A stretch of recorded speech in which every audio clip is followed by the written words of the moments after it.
What's up everybody, my name is Ryan. Right now I'm going to be making a training video about how to make some cold brew. I'm going to be making cold brew with our Guatemalan beans today. So what we're going to do is I usually get one of our 6-quart buckets. I'm going to put it on a scale that I have right in front of me. And then I'm going to tare it so it says 0 grams, and we're going to measure out 1,150 grams of this Guatemala. It's okay if you're a little bit off. Right now I have 1160, that's okay. It's got to be within a close proximity of 1150. It's going to be a little bit over 2.5 pounds roughly. So I have already moved the coarsest grind setting available, which is 20. And so I cranked it all the way over there. And I have already prepped another bucket. This one's a 4-quart bucket right here. And what I did was I put it on a few plates, as silly as that may seem, so that this is up behind the spout where all the coffee grinds come from.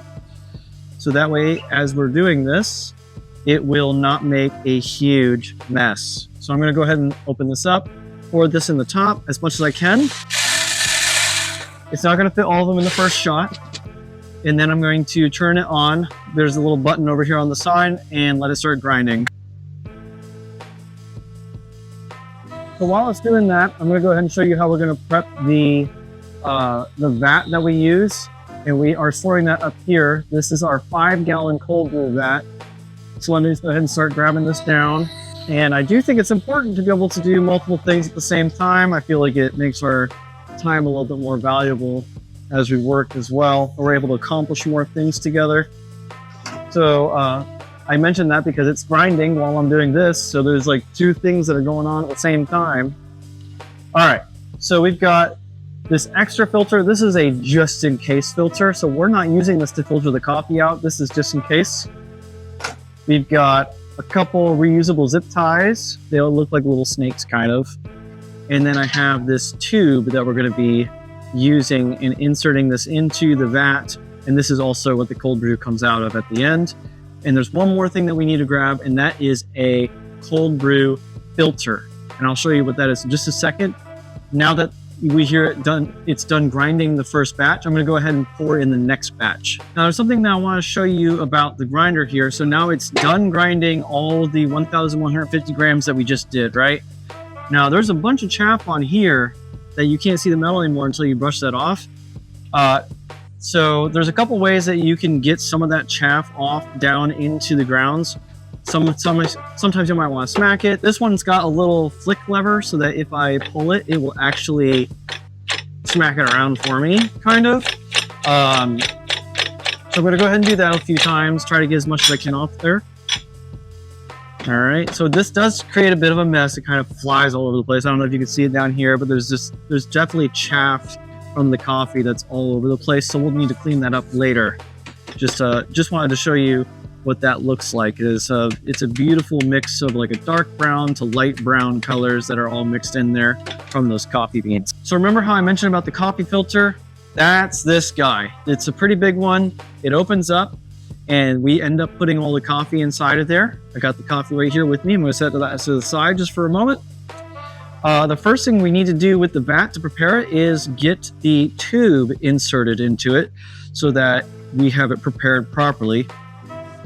Now, let me try to show you this really quick. There is a hole down here. This is where we're going to be inserting that tube, just like this. And we only need to insert it a little bit so that you can just start to see it poke through the hole on this side. So it does not need to be like really wrung through there, just a little bit. So I'm going to give it a little bit of a push to come through here, and then I'll show you what it looks like on the inside. So now you can see, maybe, yeah, you can see that a little bit sticking out down in there. So it's nothing too much, just a little bit there.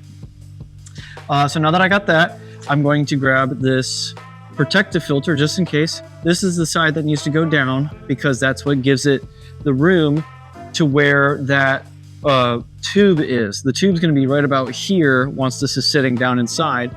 So I want to try to push it down as equally as possible because there's a rubber ring around this. And this seals the liquid to only go through the filter as compared to having a gap in it, which would let some possible chaff or whatever extra grinds go through that into the tube, which we don't want to happen. But I really just don't think it's going to happen through the bag anyways. But again, this is just in case. So we're going to go ahead and do that. Try to push it straight down as much as possible. It has a little bump that it needs to go over. All right. So now let me show you what that looks like. So when we look down in there, this is all angled up this ring. So that way it's all sealed in there. And the next thing I want to do is I want to take this tube and I want to bring it around the handle. Now, unfortunately with this one, I don't have a spigot. I don't have something that turns on and turns off.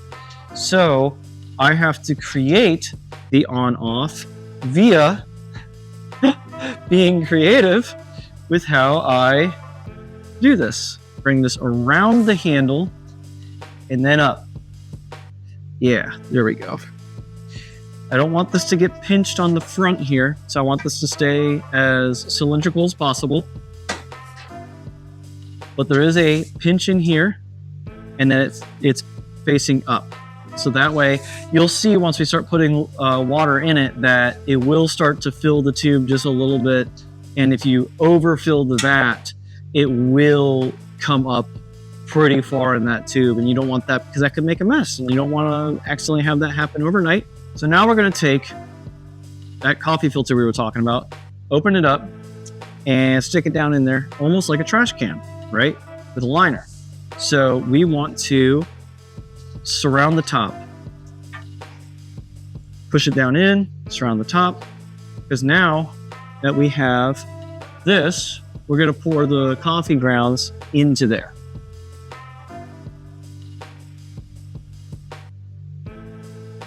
So now all the coffee grounds are down in there. I'm going to start getting some filtered water wet as much of the grounds as possible without letting the filter go in its side of itself, because we don't want that, because we don't want to accidentally have it kaplump inside. We'd have to start all over again, basically. It would just be really annoying. And then we're going to let it sit for 30 seconds to a minute. Now I'm turning this whole thing around so I can get a better angle at the part that I did not get. All right, so now I got all the grounds wet, and it's starting to pull down a little bit. So I wanted to be careful of that. So just so you can see what it looks like. Now there's a bunch of bubbles that are coming out. And so this part of the process is called blooming the coffee. You may have heard that when we talked about it with a pour over, or basically like any coffee that you do, if you wet it first, it allows it to bloom. It allows any air bubbles to get out of it so that the coffee grounds come closer together. And that way, when the water goes through it or sits with it, it will have more time to sit with the coffee and actually extract all the coffee flavor that might be in there. So that's a lot of the reason why we let things bloom. So we're just letting that sit there for a minute. And then after that, we are going to use the zip ties, and we're going to cinch up this bag and twist it and make sure that the coffee will not come out of it.